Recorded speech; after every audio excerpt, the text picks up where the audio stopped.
Hello, we are Karen and Camila, and this is our video about background design part 4. The topics we are going to discuss on this video are the different educational or curriculum approaches, why choosing the background design approach, key aspects to success in background design approach, what to avoid from traditional approaches, and finally, we're going to show a real example of background design. So first of all, it is essential to consider which approach is best. Well, the thing is, none of the instructional designs is the best, because all of them work well in different circumstances, right? So we should take into account that curriculum development that curriculum development can start from input, that is the syllabus, the process, methodology, or output, the learning outcomes. Yes, so each approach to curriculum design makes different assumptions about which is the most efficient starting point. But well, what are the different approaches to curriculum design? So let's see the first one, forward design. So forward design is based on the assumption that as teachers we should start from content.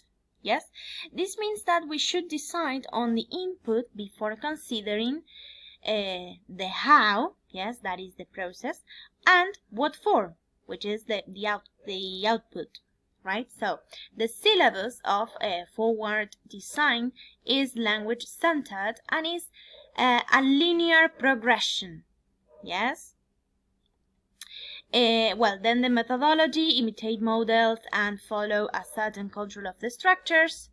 The role of the teacher is the teacher as a model or transmitter of knowledge.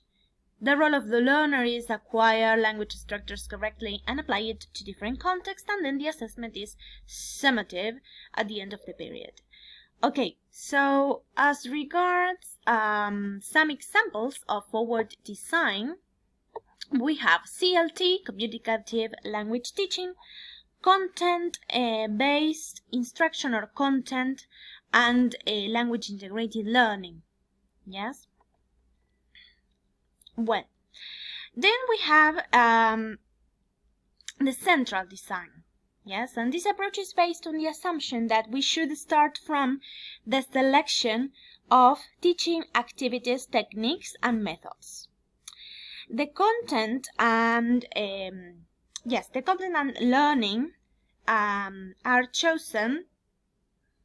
The content and learning outcomes are chosen after a particular methodology is chosen or developed during the process of teaching itself. Yes, so the planning, the teaching, and assessing are interrelated and dynamic processes, not sequential processes. Okay, so the syllabus in this design is activity-based, yes, and it evolves during the course. The methodology is an active engagement and interaction. The learning is takes place through real experiences of communication, yes. The teacher is a facilitator. It is learner-centered, yes, because learners are autonomous, yes, and are aware of their learning process. And the assessment is could be formative or self-assessment, and it is oriented towards the reflection, right? So then some examples of central design are the following ones: natural approach, the silent way, Karan's concealing learning, Dome, TBLT, one of the versions, post-method teaching, and ecological classroom. Well, and the last instructional design is backward design. And as its name describes, it is based on the assumption that we as teachers should consider starting from the learning outcomes and using them to decide which materials, activities, methods, processes, or techniques are the best to achieve those goals, and what is the criteria to assess that those goals were achieved successfully, right? So as regards the syllabus in this design, the syllabus always clarifies the learning outcomes as a means of understanding. Yes, so learners are know what they are expected, what the expectations are. Okay. And also the syllabus is based on the needs, on the learner's needs. As regards the methodology, they should develop skills during real-life situations. Yes, the role of the teacher is a planner of learning. The role of the learner is learning through practice and habit formation.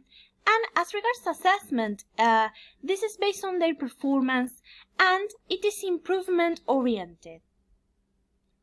Yes, well, some examples of the backward design are the following. First, backward design through objectives. Yes, writing objectives is useful for organizing the teaching activities and determining the aims of a course in terms of smaller units of learning, right? Then we have needs analysis, which is that we should identify learners' needs in order to identify what are the objectives, the linguistic contents and skills needed, and the materials and methods also. Well, then another version of the TBLT, yes, in which teachers identify target tasks through learners' needs, and from that they design the rest. Okay. Then the competency-based instruction, in which does a specification of learning outcomes according to the tasks or skills that students are required to do or develop in real-life situations. Yes. Then the standards and the common European framework of reference. Well, the standards are used as tools for improving outcomes, setting out clear expectations for students, and providing what is called as common language.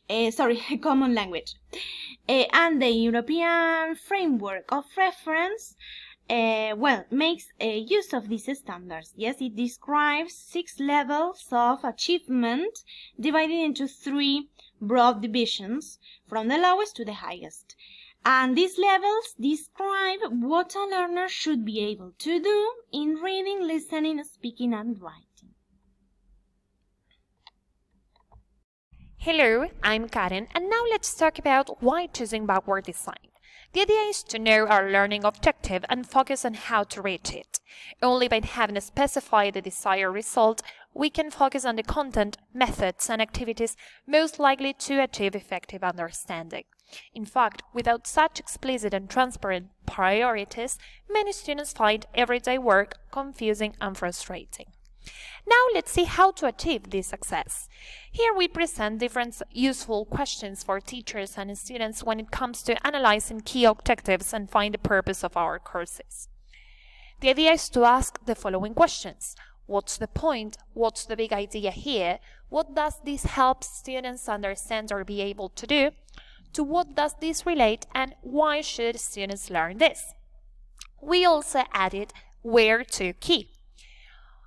These questions are related to where the unit is going and what is expected, hook all students and hold their interests, equip students, help them experience key ideas and also to explore, rethink and revise the understandings, be tailored to different needs and also personalize the learning experience, and be organized to sustain engagement. However, there are some aspects that we have to avoid when it comes to being successful in in backward design approach, such as the twin scenes of traditional designs. These are the activity-oriented design, which has to do with engaging experiences that lead only accidentally to achievement, and the cottage approach, which involves guiding the curves from the textbook. Of course, the results are the same in both twins. No guiding intellectual purpose frame the learning experience. But now, let's draw the benefits of employing backward design approach in teaching experiences through an example.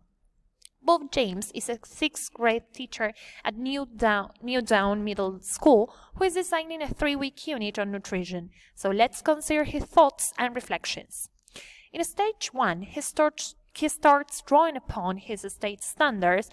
It means what this teacher wants his students to take away from the learning experience. For instance, the concept of nutrition, elements of a balanced diet, and to understand their own eating patterns and how these can improve. In stage 2, Bob has to plan how to demonstrate that the students could achieve understanding and assess for his deeper goals.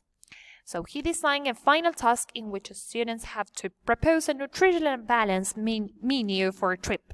In this sense, they will need to employ what they have learned during the unit of work. In stage 3, the teacher thinks about essential knowledge and skills that students will need to demonstrate and perform in their final task.